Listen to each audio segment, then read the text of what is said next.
आज के इस परिवहन निगम के 53वां स्थापना दिवस समारोह के अवसर पर उपस्थित यहाँ पर हमारे माननीय लोकप्रिय परिवहन मंत्री जी, हमारे प्रमुख सचिव कम अध्यक्ष महोदय, हमारे साथी अधिकारीगण,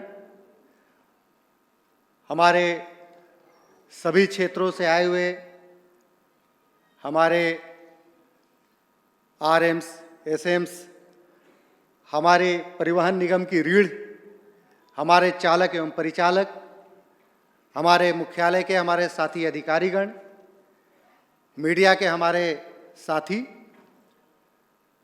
महिलाओं एवं सज्जनों, आज बड़ा ही महत्वपूर्ण दिन है कि आज हम लोग अपने स्थापना दिवस का ये अवसर मना रहे हैं, जो कि पिछले 3-4 वर्षों से कोविड के कारण पिछले नहीं हो पाया था।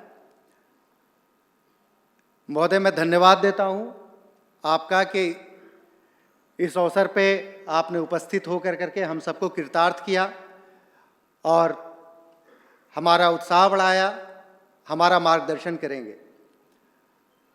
महोदय, कोविड के टाइम में माननीय मुख्यमंत्री जी ने हमारे परिवहन निगम को संकट का साथी कहा था। उस समय जब पूरे संसार में लॉकडाउन की स्थिति थी और चिड़िया तक दिखाई नहीं देती थी, परिस्थितियां बिल्कुल विपरीत थीं, उन परिस्थितियों में भी हमारे इन्हीं अधिकारियों ने, कर्मचारियों ने, इन्हीं चालकों परिचालकों ने अपने जान पर खेल करके अपने प्रदेश की, देश की सेवा की। उसी प्रकार से महाकुंभ का एक अत्यंत महत्वपूर्ण अवसर आया, जो कि सदियों में कभी आता है, इतना बड़ा अवसर।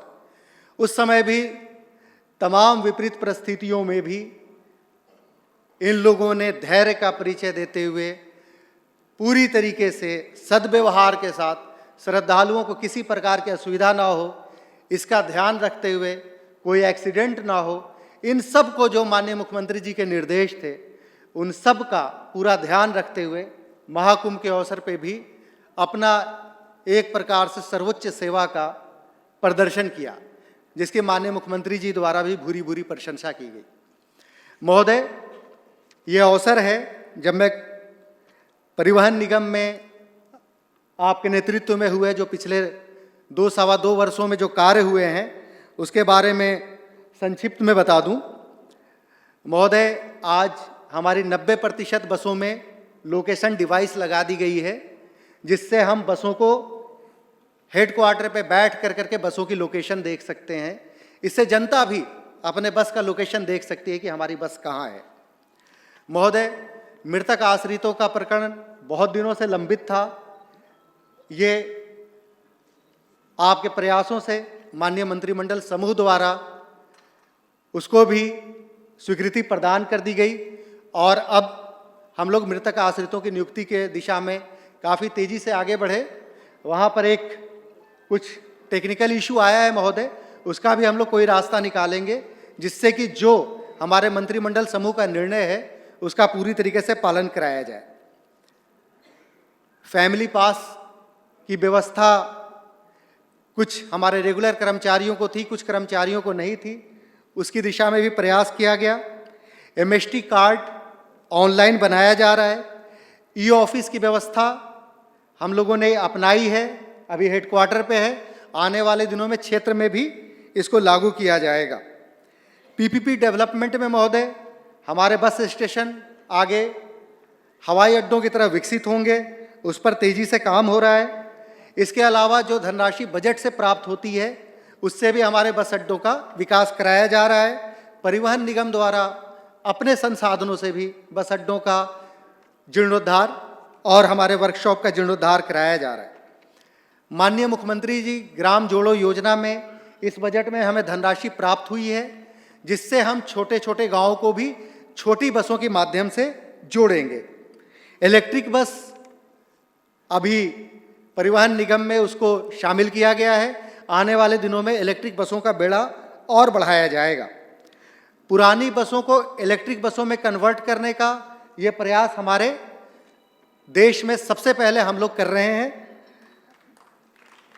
उसी प्रकार से चालकों एवं परिचालकों की बड़ी संख्या में भर्ती की जा रही है महोदय। इससे हमारे यहाँ बेरोजगार युवाओं को रोजगार के अवसर भी प्राप्त होंगे। महिला शक्ति का सदैव न केवल सम्मान रहा है, परिवहन निगम हमेशा इसका साक्षी रहा है कि महिला शक्ति का पूरा सम्मान हो। महिलाओं के लिए विशेष परिचालकों के लिए भर्ती अभियान चलाया गया और इसमें लगभग 2000 महिलाओं की भर्ती की गई है परिचालकों के रूप में। एक महोदय, कई बार हमारे अधिकारियों कर्मचारियों के बीच में ये भ्रांति फैलाई जाती है कि परिवहन निगम का निजीकरण कभी किया जा सकता है क्या।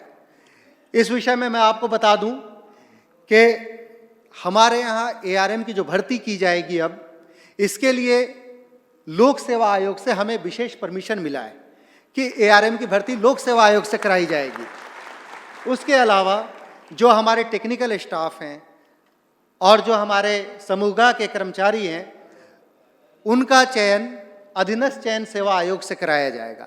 सोचें, यदि शासन की कोई भी मंशा निजीकरण की होगी तो क्या इतना बड़ा निर्णय लिया जाएगा। इस भ्रांति, कम से कम ये जो भ्रांति फैलाने का प्रयास करते हैं, उससे हमें दूर रहने की आवश्यकता है। इसके अलावा जो भी हमारे यहाँ नए बस स्टैंड के बारे में माननीय मुख्यमंत्री जी का ये निर्देश है कि हम नए नए बस अड्डे बनाएं, उसके लिए लगातार हमें भूमि प्राप्त हो रही है।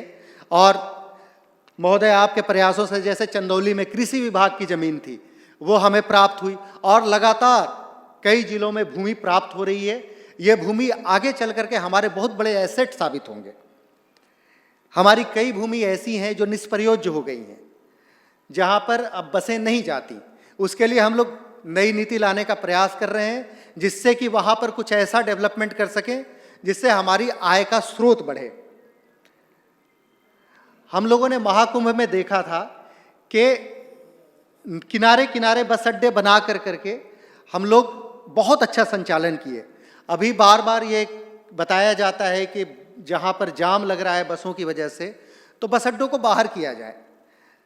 कई बार हमारे मन में ये बात आती है कि हम जब बस अड्डों को बाहर कर देंगे तो जो अवैध अनियमित संचालन वाले लोग हैं वो हमारे मार्केट पे कब्जा कर लेंगे।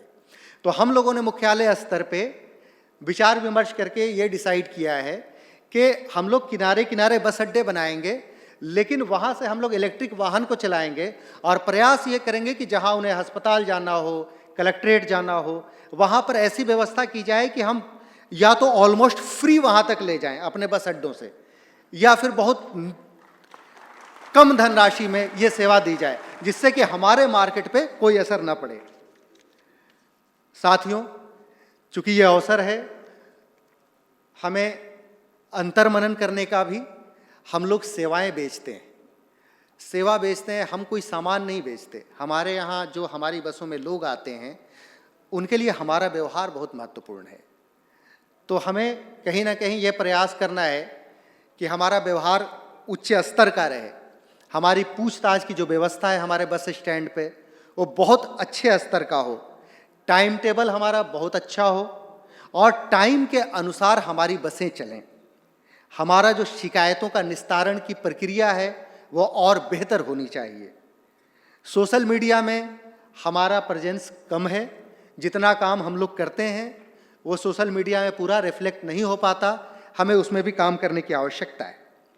चालकों परिचालकों के वेलफेयर पे हम लोग काम कर रहे हैं, निश्चित तौर पे हमें और भी कार्य करने की आवश्यकता है। ड्यूटी अलॉटमेंट सिस्टम में अभी भी कई खामियां हैं।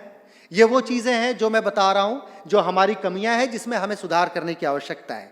इस पर भी हम लोग काम कर रहे हैं, इस पर और बेहतर काम करेंगे। हमारे जो एनफोर्समेंट का स्टाफ है, कई बार हमारे परिचालकों की ये शिकायत होती है कि गलत तरीके से उनकी गाड़ी चेक की गई है। तो अभी हम लोगों ने सभी एनफोर्समेंट टीम को बॉडी वॉर्न कैमरा दिया है। बगैर बॉडी वॉर्न कैमरा के कोई गाड़ी चेक नहीं करेगा। इसका हम लोगों ने सर्कुलर भी अभी जारी किया है। प्रोडक्टिविटी भी हमें बढ़ाने की आवश्यकता है, क्योंकि हमारे संविदा परिचालकों और रेगुलर परिचालकों की जो प्रोडक्टिविटी है उसमें भी अंतर है। तो हमें, जब सरकार हमें हजारों करोड़ की धनराशि दे रही है बसों की खरीद के लिए, बस अड्डों के डेवलपमेंट के लिए, तो निश्चित तौर पे हमारे ऊपर ये जिम्मेदारी बनती है कि हम लोग अपनी चीज़ों को, अपने व्यवहार को, अपने कार्य प्रणाली को और बेहतर करें। तो समय कम है, मैं इतना ही कहना चाहता हूँ। धन्यवाद। जय हिंद, जय भारत।